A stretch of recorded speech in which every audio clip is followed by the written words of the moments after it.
अस्सलाम वालेकुम रहमतुल्लाहि बरकातहू। चस्का हाउस के तमाम मेम्बरान्स को हमारी यही दुआ है कि अल्लाह पाक आप सबको अपनी हिफ्ज़ व अमान में हर शर वबा से महफूज रखे और आपकी रोज़ी रिस्क में जायका दे और रोज़ी रिस्क में बरकत दे, खानों में जायका अता फरमाए। और आज जो हम अपनी रेसिपी शेयर कर रहे हैं आपके साथ वो है दालचा। दालचा बेसिकली एक हैदराबादी डिश भी है और मैंने जहाँ तक सुना है, जिनसे मैंने सीखा है वो कहते थे मेमिनी डिश भी है। बहरहाल वो उनका मामला है, हमें खाने से मतलब है और रेसिपी से मतलब है, तो मैं इसके इंग्रेडिएंट्स आपके साथ शेयर करती हूँ। दालचा, आपने जैसे सुना दालचा में मेन आइटम है दाल का और लौकी का या कद्दू कह लें, जो भी है, ये दो इंग्रेडिएंट्स हैं। आप चाहें तो इसमें गोश्त डाल लें जायके के लिए, उसका एक अलग सा फ्लेवर आता है। ना चाहें तो आप चने की दाल और कद्दू को भी बना सकते हैं। वो किस तरह, वो भी मैं आपको बताऊंगी। तो चने की दाल हमने ली है, ये 1.5 कप है। मेजरमेंट का जो कप है वो 1.5 कप है। और उसके बाद लहसुन, अदरक, रेड चिली, धनिया और ज़ीरा ये ग्राइंड किया हुआ है, गरम मसाला है, हल्दी है और नमक है। ये मिर्ची, लाल मिर्च और नमक आप अपने जायके के मुताबिक लीजिए। जबकि धनिया, ज़ीरा और इसके गरम मसाला के ये जो है 1 टीस्पून आप डालिएगा और हल्दी भी 1/2 टीस्पून के करीब। ये फिर उसके बाद गोश्त है। गोश्त में हम ये तमाम ड्राई मसाले डाल के लहसुन अदरक समेत सब, क्योंकि टाइम को बचाना था तो ये मैं उसको मैरिनेट कर चुकी हूँ। तकरीबन आधा घंटा इसको मैरिनेट कर लें। और इसके बाद लौकी है, ये लौकी 1/2 किलो के करीब है। और टमाटर हैं 3 मीडियम साइज़ के। थोड़ा सा ये साबुत गर्म मसाला जिसमें इलायची, बादियान का फूल, 2 लौंग और चंद काली मिर्चें हैं। और फिर ये है इमली का पेस्ट और ये 2 मीडियम साइज़ की प्याज और एक छोटी साइज़ की प्याज आप भगार के लिए रखें, वो लास्ट में। तो ये बताया ना कि इसमें ये चीज़ें डाल के मैं वो कर चुकी हूँ। दालचा में चने की दाल को हम अलग से उबालेंगे, क्योंकि इसको हमने या तो आप चाहें तो पीस लें या फिर आप चाहें तो ग्राइंड कर लें, तो इसलिए ये अलग से होगी। इसमें हम थोड़ा सा ऑयल डाल देंगे ताकि वो जो बॉईल का जो होता है और उसका जो बाहर गिरने का ख़तरा होता है उससे वो नहीं रहता। और हल्दी डलेगी इसमें ज़रा, बिल्कुल थोड़ी सी हल्दी डाली है हमने इसमें। इसका ये एक्सपीरियंस, मेरा अपना जो एक्सपीरियंस है, मैं जब भी हलीम भी बनाती हूँ मैं लाजमी जब बॉईल करने के लिए रखती हूँ, एक तो वो बॉईल वाला टेस्ट नहीं आता इसके अंदर, दूसरे ये मसाला, इसका जो पानी है वो बाहर नहीं गिरता। नमक मैंने ज़रा सा डाला है इसको इसमें, ताकि ये सेट हो जाए। इसके साथ हल्का सा यानी फीकापन ना रहे इसमें। अब इसको हम उबालने के लिए रख देते हैं और इतना उबालना है कि ये पानी खुश्क हो जाए और दाल घुले नहीं इसको, क्योंकि हमने कहा ना कि मैंने घोटना है या आप इसको ग्राइंड, जैसे भी वो दाल जब हो जाएगी तो फिर मैं आपको बताऊंगी। तो इसलिए इतना पानी डालें इसके अंदर कि बस दाल इसमें गल जाए। ठीक है, चले इसको पकने के लिए रखते हैं, फिर हम गोश्त की तरफ होते हैं। लौकी को भी छील के इसको छोटे क्यूब कर ले, चाहे अगर आपके मतलब घर में पसंद करते हैं बड़े क्यूब तो बड़े क्यूब में रखें, और अगर नहीं पसंद करते तो छोटे छोटे क्यूब, यानी गल के ये भी घुल जाए बीच में। तो इस तरह इसको काट के इसको भी अलग से थोड़ा सा नमक डाल के बॉईल करने के लिए रख दें, जो कि मैं पहले से रख चुकी हूँ। तो अब हम गोश्त का प्रोसीजर शुरू करते हैं। अब हम गोश्त के लिए आ रहे हैं। गोश्त के लिए मैंने आपको पहले से बताया, इसको तकरीबन मैंने 1/2 एन आवर के लिए मैरिनेट किया था। ज़रा मसाले इसमें अच्छे से रच जाएं, तो इसलिए इसको पहले से मैंने मैरिनेट करके रख लिया था तकरीबन आधा घंटा। और उसको जो मसाले डाले थे वो भी मैंने आपको बता दिया। नमक, मिर्च, जो आपने इसमें मसाले यानी यूज़ करने हैं वही मसाले आपने इसमें डालने हैं और उसी मसालों में करना है। लहसुन अदरक का पेस्ट है। लहसुन अदरक के बाद ड्राई में जो गरम मसाला, लाल चिली, रेड चिली पाउडर, नमक, हल्दी, धनिया, ज़ीरा, ये सारे वो मसाले हैं जो हम इसमें डाल चुके हैं। और इसको तकरीबन मैरिनेट किया हुआ हम आधा घंटा हो चुका है। अब हम इसका कुकिंग का प्रोसीजर शुरू करते हैं। पहले हम तेल गरम हो जाए तो गरम मसाला जो हमने साबुत रखा था वो डालेंगे।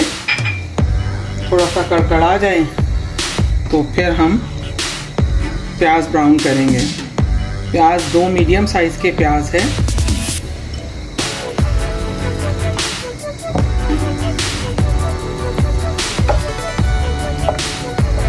हो गया और हम इसमें अब ये प्याज जो हमने काट के रखी शामिल करेंगे।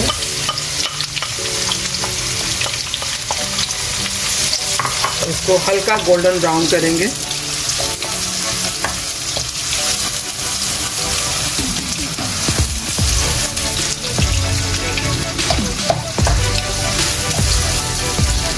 दालचा बेसिकली मैंने फ़र्स्ट टाइम हमारे नेबर में रहते थे, हमारे बहुत अच्छे नेबर थे, उनमें से मोस्टली वफ़ात पा चुके हैं। तो उनकी एक बेटी की शादी मेमनों में हुई थी। तो जब उनके घर में कोई फंक्शन होता था या कोई भी ऐसा इवेंट होता था तो उनकी एक नन थी, मेमन थी। सारे नाम तो मुझे अब याद नहीं उनका कि क्या था, कि कभी हमने कभी सुना ही नहीं। सारे उनको फापू आपा ही कहते थे। तो फापू आपा की ये स्पेशल डिश हुआ करती थी और इसमें हम सब शरीक होते थे, बच्चे भी। तो बड़ा मज़ा आता था क्योंकि वो छोटे छोटे काम सारे, क्योंकि पहले ज़माने में तो आपको पता ही है कि सारे मिलजुल के ही करते थे। किसी एक के घर में शादी होती थी, यही लगता था कि जैसे ये शादी हमारे घर में ही है। कोई फंक्शन होता था, वही लगता था कि हमारे ही घरों का फंक्शन है। तो इसलिए बड़ा यानी हम वेट करते थे कि किसी के घर में भी फंक्शन हो तो हम सब पहुँचे होते थे, बच्चे खुसूसन। तो जब हमने उनके यहाँ जाना तो उनका ये काम था कि बच्चों को बजाय इसके कि डांट मार के भगाने के, उनका ये बड़ा अच्छा एक काम था कि बच्चों को इन्वॉल्व करती थी काम में। चलो तुम ये काटो, चलो तुम ये काटो। तो वो जब उनका एक कोई भी यानी संगीत कह लें आप, आजकल पहले वो ढोलक शुरू हुआ करती थी, तो अब आजकल संगीत का नाम हो गया हुआ। तो वो ढोलक रखते थे या माइयों बिठाते थे लड़की को या लड़के को, जिसको भी। तो वो अपनी तरफ से खाना देती थी और इनका स्पेशल खाना होता था दालचा और 7 कचूमर और 7 इसके वाइट बॉइल्ड राइस हुआ करते थे। तो दाल चुनो, चलो तुम दाल चुनो, तुम प्याज काटो, तुम लौकी काटो, तुम चने की दाल बॉईल करो। फिर चने की दाल पीसना एक अलग वो होता था, वो पीस के बनाती थी। मुझे अभी तक याद है, सिलबट्टे पे वो पीस के बनाती होती थी। तो यानी साथ अचार होता था, बड़ा ज़बरदस्त वो खाना। हम लोग खुद वेट किया करते थे और जैसे वो हाथ से खाते थे तो हमारी भी पूरी कोशिश होती थी जिस तरह वो लोग खा रहे हैं तो हम भी उसी तरह खाएं। और नो डाउट वो ऐसा खाना होता था कि हम इंजॉय करते थे उस खाने को। तो कभी कभी वापस अपने बचपन में रिवर्स गियर लगता है, तो मैंने कहा चलें आज हम भी रिवर्स गियर लगाते हैं और बनाते हैं दालचा और आपके साथ रेसिपी शेयर करते हैं। और आप भी बना के खाइएगा, यकीनन आपको बहुत मज़ा आएगा। प्याज का कलर गोल्डन होना शुरू हो गया, थोड़ा सा और गोल्डन करके तो गोश्त इसमें हम शामिल कर देंगे।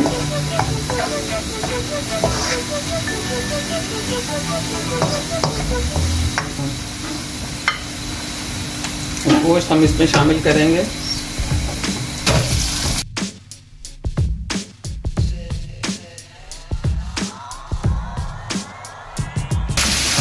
गोश्त को अच्छी तरह सुरख कर लें।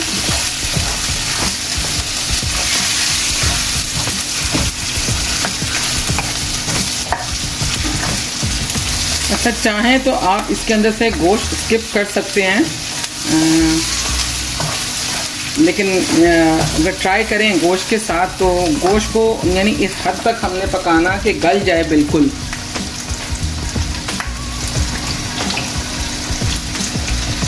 इसका रेशा रेशा बिल्कुल अलग सा हो जाए, इस तरीके से हमने इसको गलाना है, इतना इसको इसके अंदर पका के। तो गोश्त का एक अपना जायका है इसके अंदर। और अगर जो वेजिटेरियन है, जिस तरह नहीं पसंद करते गोश्त को, तो वो अलग से ये कर लें। दाल को बॉईल करके बिल्कुल इसी तरह घोट लें। दाल को अच्छी तरीके से बॉईल करके घोट लें उसको, और लौकी को बिल्कुल अच्छी तरीके से गला लें। और इस यही मसाला है तो इसी तरह फ्राई करके इसमें लौकी जो है आप शामिल करें और लौकी को गला लें अच्छी तरीके से। जब लौकी गल जाए तो थोड़ा सा उसको आप मैश कर लें, मतलब बिल्कुल ज़रा ना हो, हल्की सी मैश हो जाए। मैश की हुई लौकी के अंदर वो आप मैश की हुई दाल या पिसी हुई दाल, बाज़ लोग पीस के पसंद करते हैं, तो बाज़ ज़रा टंकी सी अच्छी लगती है इसके अंदर, तो वो आप डाल दें उसमें। तो वो फिर आप इसी तरह उसको यानी जब बिल्कुल मिक्स हो जाए, एक जान हो जाए, तो आप उसको जब भगार लगाएं और आप खा सकते हैं इमली का पानी शामिल करके। खटास हैदराबादी और मेमनी जो है वो दोनों ही पसंद करते हैं, तो इसलिए ये डिश हम दोनों को ही दे देते हैं कि चाहे वो मेमन ले लें चाहे हैदराबादी ले लें, कोई मसला नहीं है। इसके अंदर जायका है, खाने सबके हैं, तो इसलिए अब हम खा सकते हैं इसको। गोश्त सब अच्छी तरीके से इसमें हमने सर्व कर लिया है। और गोश्त सर्व करने के बाद अब इसके अंदर हमने 3 मीडियम साइज़ के जो टमाटर काटे थे वो हम शामिल कर रहे हैं।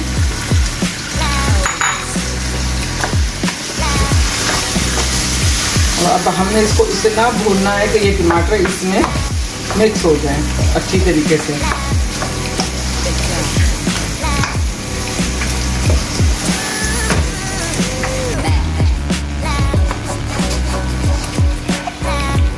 जी टमाटर अच्छे थोड़े से नरम हो गए हैं। अब इस मौके पे हम इसके अंदर लौकी या कद्दू शामिल करेंगे। और जो मैंने पहले थोड़ी सी गला ली है,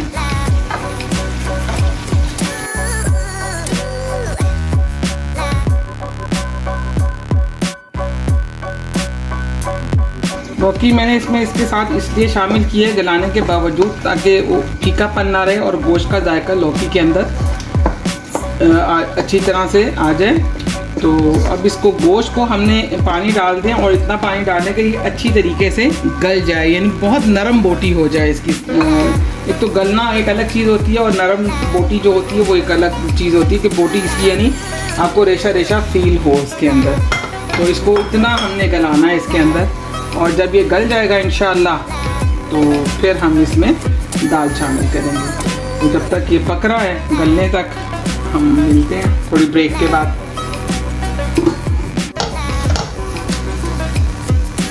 दाल गल गई है अच्छी तरह से, लेकिन बिल्कुल भी इसमें वो नहीं है, बड़ी आराम से गल गई है। और इसको हम इसी तरह घोट लेंगे। अगर आपको चाहिए आप ग्राइंड कर लें, या अगर आप स्मूथ पेस्ट बनाना चाहें तो ज़रा सा इस पर पानी रख के उसका पेस्ट स्मूथ सा कर लें, वरना इसको इस तरीके से मैश कर लें मैशर से, तो वो ज़्यादा मुझे तो उस तरह पसंद है। आप देख लें कि आप जिस तरह करना चाहें। वैसे हल्के हल्के से चंक्स इसमें अच्छे लगते हैं, अगर आप चंक्स के साथ ट्राई करें तो वो ज़्यादा मज़े की लगेगी। चूल्हा बंद कर दें इसमें, क्योंकि पानी बिल्कुल खुश्क हो गया है। तो पानी यानी इसको अब हम ये ट्राई करके जब वो गोश्त गल जाएगा तो फिर हम इसको इसमें शामिल कर देंगे।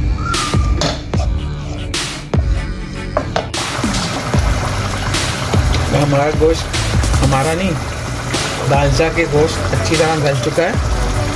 ये देखें इस तरीके से, बस ये आराम से ये टूट जाए तो इतना काफ़ी है। अब हम इसमें दाल मिक्स करेंगे और इसके बाद इमली का पल्प, और थोड़ा सा पकाने के बाद इसको हम तड़का भगार लगा देंगे।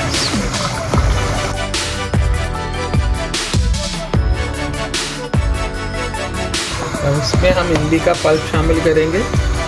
देख लें कि जितना आपको खट्टा रखना है उस हिसाब से आप रखिएगा। मैं इकट्ठा नहीं डाल रही, फ़िलहाल 2 टेबलस्पून डाल रही हूँ, और अगर मेरे टेस्ट के मुताबिक खट्टा हुआ तो ठीक है, नहीं तो फिर और डालूँगी।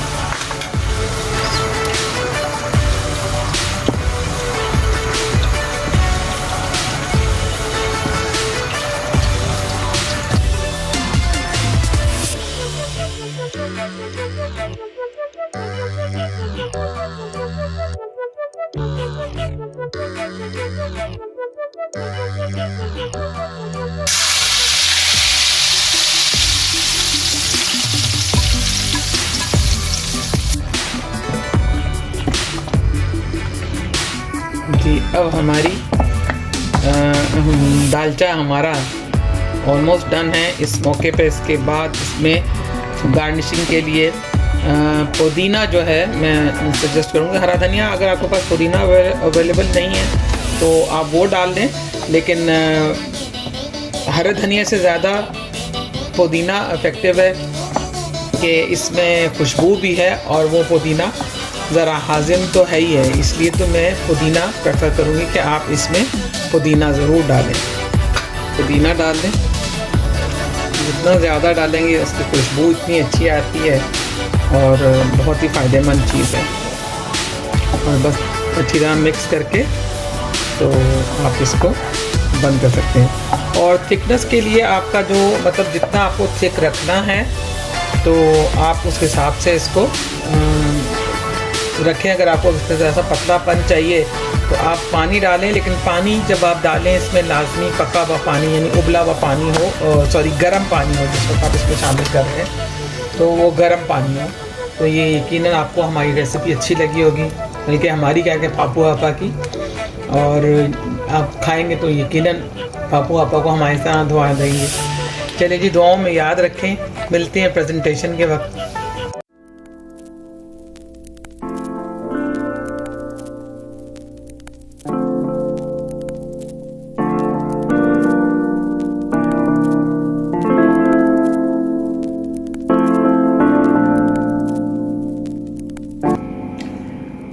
उम्मीद है आपको हमारी आज की ये डिश अच्छी लगी होगी और आप लोग ज़रूर ट्राई करेंगे, और मैं कहूँगी कि ज़रूर ट्राई करें। बहुत टेस्टी है, बहुत ज़बरदस्त, मुझसे तो बर्दाश्त नहीं हो रहा। मैं तो खाने लगी हूँ इन तमाम लवाजमात के साथ, जो चावल, अचार, कचुम्बर और दूसरा तुरशी मैंने रखी है अलग से, वो भी अच्छी लगती है इसके साथ। तो इन्जॉयबल के अगर आपका दिल चाहे तो आप पापड़ भी बना सकते हैं इसके साथ। मैंने पापड़ नहीं बनाए, लेकिन आप चाहें तो बनाएं और ज़रूर खाएं। वाह, मज़ा आ गया।